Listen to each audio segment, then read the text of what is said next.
In case you didn't know it, UTSA has more wins since the start of this decade in 2020 than any other college football program in the state of Texas. It just happened to coincide with the arrival of Jeff Traylor as the head coach. And Coach Traylor and I have known each other for quite a while, going back to his outstanding coaching days at Gilmer, winning state titles there, and a Texas High School Football Hall of Famer, and most recently, Texas High School Coaches Association Hall of Honor member and inductee. And he joins us now on the hotline. I've been waiting to ask you this question I don't know why I didn't ask you this question when we were in San Antonio on that stage. With all the success that you've had over these past 5 years at UTSA, do you feel finally like a full-fledged college football coach? Because I've heard you quite often refer to yourself as deep down inside, you'll always be, in some respect, a Texas high school football coach. But do you feel like a full-fledged college coach after 5 years as a head coach? Well, I will never lose my roots or forget where I came from, for sure. But I would be lying to you if I didn't tell you that our sustained success at UTSA has not given me great confidence and helped validate to all my Texas high school buddies that we can come to this level and be successful and sustainable. And that's not to say we've won every game, because we haven't. But we are very proud of what we've done in our 5 years, and arguably for sure the most 5 tumultuous years of the history of college football. No question about that. And and here's another thing I've heard high school coaches, and that goes not only with the leadership of the High School Coach Association, but just the rank and file coaches across the state refer to you as a bit of a trailblazer. Yes, there have been high school coaches in Texas who have gone on to be college coaches, successful. But the fact that you kind of really are cut from the fabric of state championship coaches at the high school level to carry that forward kind of has served as an inspiration to a lot of high school coaches, saying, hey, that's an attainable thing for me down the road if I do what I'm supposed to do and things happen away. Do you feel some, I don't know if responsibility is the right word, but do you kind of feel some mentorship, some leadership in that category? There's no doubt. It's not a coincidence that I wear that THSCA cap a couple times per year. And anytime we're on the national scene, I'm going to wear it. And it's not just that. I put my money where my mouth is. I mean, my defensive coordinator, Jeff Traylor, won a state championship at Lake Travis. Joe Price, our pass game coordinator, won a state championship at North Shore. Kurt Traylor, our run game coordinator, won multiple championships at Gilmer. Matt Turner, our chief of staff, won a state championship at Marshall and won state championships with us at Gilmer. So I've got a staff full of Texas high school football coaches, and I didn't name them all. I just named the ones that have won state championships.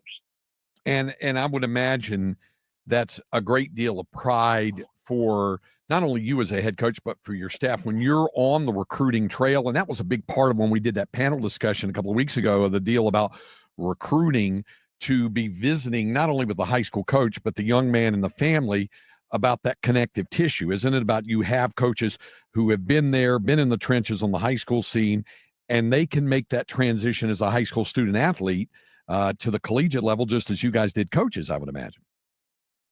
Yeah, there's no doubt. I mean, Corey Jordan, who's from the Metroplex, can go anywhere in Dallas. Joe Price can go anywhere in Houston. Kurt Traylor can go anywhere in East Texas. And Jess Lepp can go anywhere in Austin or Dallas, because he's coaching both places. And, you know, I cut my teeth recruiting. That's how I got this job. When I was at the University of Texas, we had great success recruiting. It did not translate to as many wins on the field as we would like to have. And that's how you get in these chairs. You got to have relationships. You got to recruit. But then when you get them, you got to develop them. And that's the piece that people don't talk about enough. The evaluation piece is important. Recruiting is important. But what do you do with them when you get them on your campus? And that's really gained the trust even more of our Texas high school buddies. Is they might not all play. They might not all go to the National Football League. But they know we're going to take care of their kids and deal with them in a very honest fashion. Do you think that that might be the most challenging part of being a college football coach, whether you're talking about a Power 4, G5, G6, whatever you want to call it, at any level, is the development of the student athlete. Once you recruit, no matter how talented they were, or if they were someone who just kind of slid under the radar, a diamond in the rough that you found, still in all the piece of the development, is that as challenging as about anything for a college football coach these days? Well, it shouldn't be, but it is because of the new way the time frame works. You have to look at these young men now as 6 months. 6 months. I hope you understand that opportunity to really influence that kid, because you don't know what that next 6 months is going to look like, and how you treat that kid during that time is going to really resonate with him more than anything else we're going to do. I really enjoyed having a kid and knowing I had him for 5 years. Those are still my greatest joys, of getting them when they're just right out of high school and seeing them all the way through, hearing about their weddings, hearing about their kids, seeing what their jobs are going to be like one day. And I don't think that's gone. It's just harder because your roster is a little more fluid.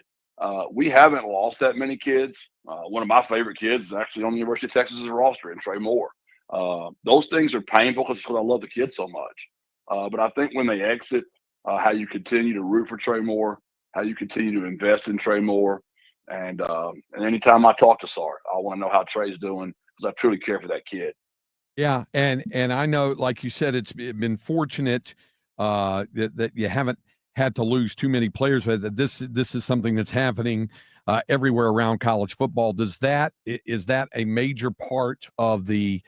I've heard coaches talk about this. I think I've even heard you make reference to the re-recruiting or the ongoing recruiting of the young man that you have in your program. You mentioned 6 months. That having him there. Is it a constant cycle of the re-recruiting that goes on for you? No, it shouldn't be, because you should be treating that kid the way the Lord wants you to treat him every day of his life. There should be no different. I just don't believe in that. Where it gets different, Craig, it's just the agents have now entered the scene, and now you're dealing with agents at the end of each cycle. You're not dealing with your player like you used to. That's the biggest difference. Yeah, and that's. I'm not going to use the word scary, but I'll say, I mean, it's an unnerving thing. It's an unsettling thing, isn't knowing that that's an extra bridge to cross now for you, for the athletic program, in terms of whether a young man stays because of the outside party, whether it's a third party, fourth party. I've heard it referred to as the shady uncle, whatever that might be. I mean, that's an element that just kind of adds something to your plate, isn't it? It just depends on who the agent is you're dealing with. The higher character that person has, the more he's going to care for his kid. And it all comes back to relationships to a degree. But there are some where you just don't have the ability to let them know what you think really is best for them. And that's another thing that you have to really check your own self to make sure you're giving kid accurate information. And it's just the way the new world is right now. So I tell my team right now, just don't. You've heard this quote 1,000 times. Yesterday's history, tomorrow's a mystery. Today's a gift. That's why it's called the present. Let's don't start thinking about what's going to happen in December. Let's be right where we are right now. If you want to be a coach that's going to have a great career, you better have a great video on film. If you're a player that wants to have options in December, if you're a coach that wants to have options in December, you better put great video out. Because if you don't put great video out, someone else is going to decide your future. When you put great video out, you get to decide your own future. No doubt about it. Visiting with Jeff Traylor, head coach of UTSA here on 1300 Zone. Let me ask you about some of the guys you do have on your roster. And I want to start with your senior wide receiver who today was selected on the Paul Hornung Award watch list, and that's Willie McCoy. And what he does for your offense and what he can do to an opposing defense, what he does for your quarterback, Owen McCown, what he can do for your team overall. Yeah, Willie's been a great returner for us when he was young, and he developed into a really good receiver. Coming back from a knee injury, I don't think he'll be 100% when the season starts. We do think he'll be back to that at some point. But he's moving around pretty good today. Really proud of Willie. Got a daughter now and doing a good job raising that girl. And really proud of Willie McCoy. Yeah, out of Bel Air High, and it started off at the junior college level. That's something else because you, because of your background in East Texas. And East Texas has always been a hotbed of outstanding junior college football, whether it's Kilgore or Tyler or wherever, Trinity Valley, wherever that is. Are there still diamonds in the rough that come out of the JUCO programs, or is everything, because of social media and the way it is now, everybody knows something about everybody? It's hard to hide them. You can't just sneak them out, to your point, anymore. But I think we've done really well because our roster is now full of East Texas kids. I was a small town kid. Even when Charlie hired me to come to the University of Texas, the thought of going to Austin when you're from Gilmer, it's pretty imposing. And if you're a city guy, you don't understand that. But when you're a small town kid like I was, I understand that.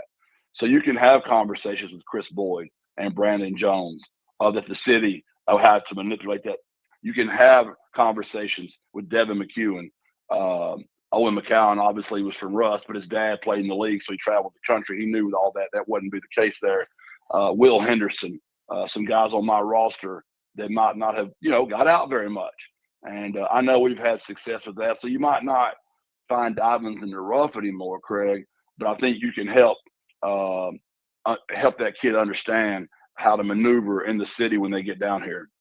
Toward that end, there's a couple other guys I want to ask you about, only because in doing the state championship games, I got so used to calling their names, and they played at the same high school. On the offensive side, David Amador, and on your defensive side, Shad Banks coming in. How about those two guys and what they can offer to your group this year? Yeah, and I've got Todd Leonard, who also played at North Shore. We've got a nice little pipeline there with Joe Price, obviously. So East Side is very well represented on our roster. Those kids they know how to win. They played for Willie. They played for John Kay. They know how to win. They know how to run a program. I thought you were going to say we've got two state champions for the same team, and Brandon Tennyson and Will Henderson from Gilmer. Well, I was going to let you do that. Well, when I got here, I had everybody stand up, and nobody on my roster had won a state championship in football, and that just scared the heck out of me. So we really tried to attack the Texas high school football players that have won state championships. Because culture matters, knowing how to win matters, knowing how to win close games matters. And the names you mentioned have been in a lot of close games in front of a lot of people in pressure situations. I've got a kid from Katy on my team right now, John Stephen, who snapped for Coach Joseph. I mean, you just can't get enough of those kind of kids on your roster. Well, I'm glad you brought that up, because when Matt Brown was coaching, he used to talk about how important it was to him personally and to the coaching staff overall to recruit young men. And obviously they need to fit the need that you need for them to fit, but also to recruit guys who had played for championships, who had played 14, 15, 16 games in a season, and that there's an intangible there that you might not have even from a 4-star or a 5-star who only got to play 10, 11 ball games on that. Is that something you firmly have believed in? Yeah, and it's just the mental toughness those kids have from playing in so many big games. They're under pressure from the time they're in kindergarten, basically, because they all want to grow up and play at Katy. They all want to play at North Shore. They all want to play at Sock. They all want to play at Duncanville. They all want to play at Gilmer. So you're just trying to Aledo. I've got an offensive lineman from Aledo right now. You just want as many of those kids as you can. They're just so much more mentally tough. They just are used to pressure. And trust me, Gary Joseph, Alan Metzel, those guys at Aledo and North Shore, those guys can coach with anybody in the country. And those kids are as well coached as anybody when you get them in your program. No doubt about that. Before I let you go, I got to ask you about your schedule, because you start off there over in the Brazos Valley, and then Texas State, and that's turned into a nice little rivalry that you've got working there between UTSA and Texas State, and then the crosstown thing with an outstanding FCS program in Incarnate Word, and then you got to go to a future Pac-12 opponent, just as you have a future Pac-12 opponent at home in Texas State, going to Colorado State. How about your thoughts on those non-conference games before you even get into American play? Yeah, it's really awesome if you're a fan. There's a lot of Texas heavy connection there. Obviously, us going to A&M to start the season off. What a great opportunity we have. Mike Elko's got an unbelievable team, does a great job, and all three of my kids, graduated from there. So that'll be, special for us to go down there. And then to play Texas State, where my former quarterback at Gilmer, G.J. Kenny, is the head coach. A really cool story there between him and I. He's basically like a son to me. And he's done a great job turning that program around. Then we got UIW, a little local San Antonio rivalry. And then we go to Colorado State, where I get to cut my good buddy Jay Norvell, who him and I were at the University of Texas together. And so really excited about all four of those games. Hey, I appreciate you taking the time. I know it's busy, what with practice underway. I hope things are off to a good start for you. I'm always following you very keenly and closely as well. So I appreciate you taking a few minutes to visit with us, and we'll check in with you during the course of the year. And, birds up. Hope things go well for you. Craig, you've been first class since the moment I met you. I appreciate what you've done for Texas high school football and just your voice. The games just matter more when we know Craig Way's calling them. Appreciate your friendship. God bless and birds up. Thank you. Appreciate it, Jeff. All right. That is Jeff Traylor, head coach of the UTSA Roadrunners.